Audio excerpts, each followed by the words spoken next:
IPCOM, lycée et prépa aux écoles de commerce, vous présente les corrigés du bac.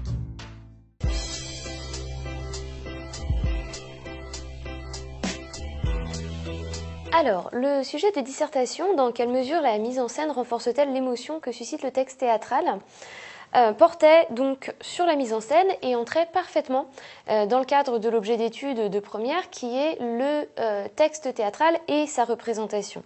En effet, faut-il le rappeler, le théâtre est destiné à être joué et non pas seulement à être lu. Le sujet invitait donc à s'interroger sur la démarche du spectateur. Et c'est sans doute là que résidait la difficulté puisque, on le voit rapidement, il faudrait avoir une expérience suffisante en tant que spectateur de théâtre pour avoir su développer sa connaissance du genre et surtout son esprit critique et pouvoir donc développer des exemples sur des représentations auxquelles les élèves auraient assisté. Alors évidemment, les copies qui feront part d'expériences dramaturgiques personnelles seront évidemment valorisées, mais les captations vidéo vues en cours ou les extraits sont largement suffisants pour construire une dissertation tout à fait satisfaisante. Les textes du corpus qui peuvent servir de point d'appui n'offraient pas vraiment une aide très solide cette année puisque il fallait mentionner que le rapport entre texte et mise en scène passe par les didascalies et que 2 des 3 textes qui étaient proposés n'offraient donc aucune didascalie. Alors, en introduction, il fallait suggérer que le métier de metteur en scène est un métier qui n'existe que depuis le XXe siècle et a été vraiment très récemment valorisé. Avant, le texte théâtral avait la primeur, était considéré comme quasi sacré et la mise en scène apparaissait comme accessoire. Mais si la profession n'existait pas, cela ne veut pas dire que la notion de mise en scène elle-même n'existait pas, puisque si on remonte même au Moyen-Âge, la farce du Moyen-Âge, ou encore la commedia dell'arte au XVIIe siècle, étaient du théâtre d'improvisation qui ne portait pas sur un texte, mais qui portait justement sur la mise en scène, les gestes, le jeu des acteurs, puisque les pièces se résumaient à un scénario, et ensuite les comédiens improvisaient. Donc historiquement, texte et mise en scène sont donc toujours liés, et sont la base même du théâtre en tant qu'art total, selon la formule d'Antonin Artaud qu'il était bon quand même de citer au cours de la dissertation.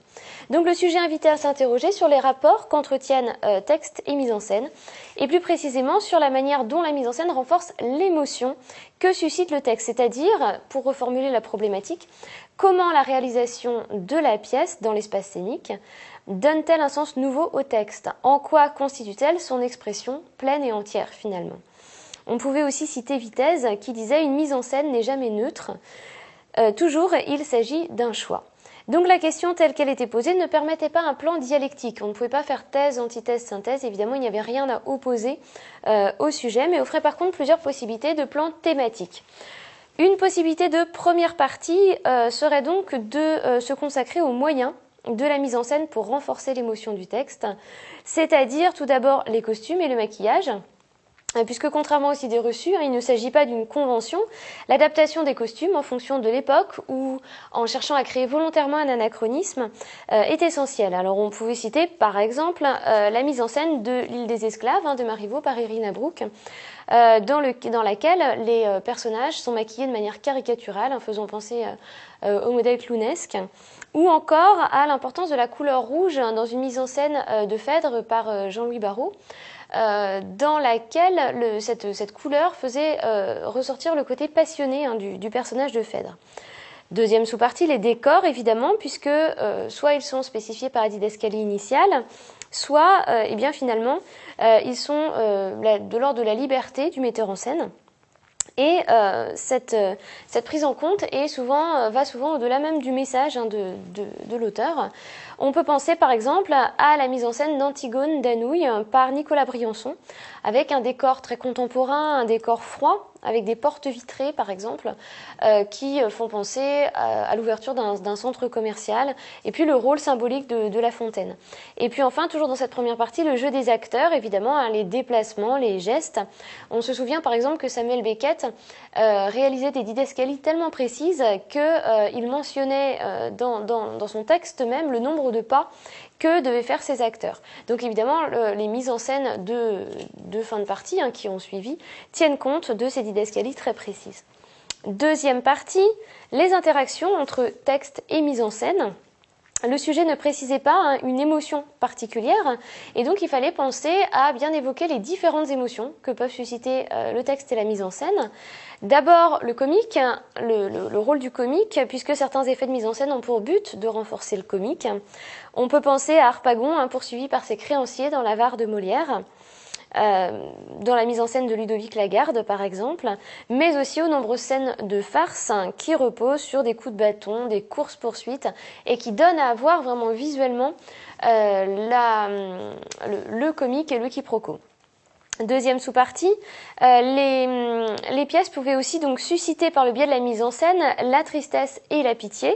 Dans la tragédie, la mise en scène évidemment revêt une importance capitale puisque la bienséance, on s'en rappelle, interdisait de montrer sur scène des choses qui auraient pu être jugées choquantes, notamment la mort des personnages ou encore les scènes de combat.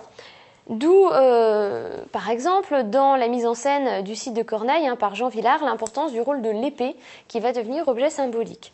Et puis enfin, dans cette seconde partie, le but du théâtre est donc la catharsis, c'est-à-dire la libération des passions. Et c'est la mise en scène, autant que le texte d'ailleurs, qui participe à cette libération des passions lorsque le spectateur vit sur un mode virtuel, en fait, les émotions auxquelles il peut être confronté et les choix qu'il va avoir à faire à un moment donné dans son existence. Et puis enfin, troisième partie, quand texte et mise en scène fusionnent, eh bien, on assiste finalement à la primeur de l'émotion. Et c'est cet aspect qui serait capital. Il ne s'agit plus de s'interroger pour savoir si c'est le texte qui valorise la mise en scène ou la mise en scène qui valorise le texte, mais finalement de s'intéresser aux émotions. La naissance des émotions est donc l'élément capital de la création dramaturgique, avec en première sous-partie la création d'un art total, comme le soulignait Antonin Artaud, qui lui dénonçait évidemment la primauté du texte et qui a même été jusqu'à monter des pièces sans texte, ce qui veut donc dire que la mise en scène peut exister aussi pour elle-même et en tant que telle. Ce qui importait pour lui, c'était la représentation physique, musique, danse, voire même spectacle d'ombre chinoise. Et puis, enfin, pour terminer, le rôle du spectateur, puisque, et il était judicieux de le citer aussi, Anne Ebersfeld, qui est une des grandes critiques contemporaines du théâtre, précisait que, selon elle, le théâtre est incomplet, le texte théâtral est incomplet, et que c'est le spectateur, finalement, qui lui donne sa signification. Donc, pour conclure, depuis qu'il existe, le théâtre a évolué, évidemment, et le rapport avec la mise en scène a évolué. On dit aujourd'hui qu'il n'existe plus de quatrième mur au théâtre, c'est-à-dire plus de barrière entre la scène et les spectateurs. Et donc on a cessé de s'interroger sur le rôle des différents actants du spectacle, le dramaturge, les acteurs, le metteur en scène et également le public. Donc tous participent à la naissance du sens, mais aussi à sa pérennité. Donc pour terminer, il ne s'agit plus de parler de renforcement du texte par la mise en scène, mais de les voir comme les deux faces d'une même pièce, finalement absolument indissociables. L'émotion prime et passe par le texte et par la mise en scène sans dissociation, mais aussi par d'autres vecteurs, puisque comme le rappelait Ionesco, au théâtre, tout est langage, les mots, les gestes et les objets.